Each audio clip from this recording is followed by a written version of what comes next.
আসসালামু আলাইকুম। মিমি, আজকে মিমির নখ কাটা শুরু করব, কিন্তু নখ কাটার আগে মিমি আজকে খুবই মেজাজ দেখাচ্ছে, তার হাতই ধরা যাচ্ছে না, ধরলেই সে রাগ দেখাচ্ছে, সে কামড় দেবে। দেখছো মিমি, এটা কেমন কথা?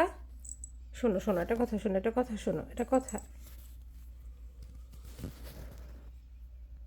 দেখি নখের কেউ, ও নখ বড় হয়েছে, নখ বড় হয়েছে। ও তার একটা সুন্দর নেইল কাটার আছে, তার নেইল কাটার কিন্তু একদম অন্যরকম। খুলে দেখাই, এই যে এটা হচ্ছে বিড়ালের নেইল কাটার। এটা দিয়ে কুচকুচ করে আজকে তার নখ কাটা হবে, কিন্তু আজকে সে খুব রাগ দেখাচ্ছে, কেন এরকম করতেছে জানি না। আরেকবার একটু তোমার নখগুলো দেখাই, দেখাতে দাও। কই নখ?